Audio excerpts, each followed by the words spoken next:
These are the most expensive shoes I own. Carbon plate, race foam, and a price I've decided counts as a medical expense. And they're not why I'm getting faster. They help a little. What actually matters is so dull I almost didn't make this video. I'm chasing a sub 18 5K, so I read the research and started testing it on the one runner who couldn't say no. Me. One change does most of the work. Three others keep your body in one piece while you chase it. The big one isn't a gadget or a clever gel. It's just more running. I wanted magic, I got mileage. Someone actually checked this. Over 2,300 runners, and the strongest predictor of how fast they raced wasn't the watch or the shoes. It was the miles. Their runners were marathoners, going from 30 miles a week up to 50, lined up with about 25 minutes faster. 25 minutes for running more. I raced the 5K, so I did the conversion on a used napkin. It lands around 3 minutes quicker. That 3 is mine, not theirs. And a link isn't a promise, but I've based worse decisions on worse maths. For sub 18, the target is 70 to 90 kilometers a week. For me, that's a big leap, so I'm easing into it to reach the start line instead of the physio.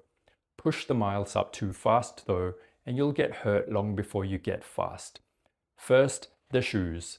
I run every mile in these, not just the races. Yes, even the easy ones. I know how that sounds. As the mileage climbs, the part that gives out first usually isn't your fitness, it's your joints. A cushioned shoe soaks up a lot of that pounding. Mine let me run for 2 hours and still walk downstairs the next morning. That's how I hold the mileage without falling apart. So for your everyday runs, wear something cushioned and comfortable. Save the suffering for race day. Second, food. More running makes you hungrier, so the weight can sneak up. The fix isn't eating less, it's eating better. Whole food carbs to fuel the work, and protein at each meal to repair what it breaks down. Add a little iron with vitamin C too, since heavy mileage quietly drains it. What to cut is ultra-processed food. In a controlled trial, people put on it ate around 500 calories a day more without noticing.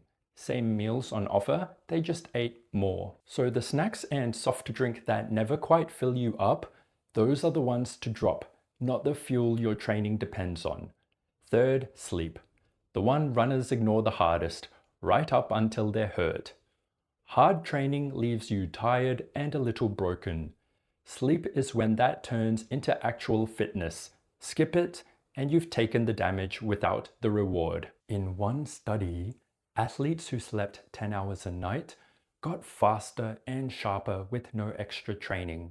And separately, those sleeping 8 hours or more were 68% less likely to get injured. So I treat sleep like a session in the plan, a bedtime I actually keep, and an easy day when my HRV says I haven't recovered. That's the plan. Run more and let those 3 keys keep your body intact so it turns the work into speed. The body is built to adapt.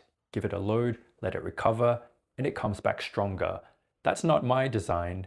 I just get to train inside it. I'll be documenting the climb to sub 18, shoes and all. Come along if you'd like.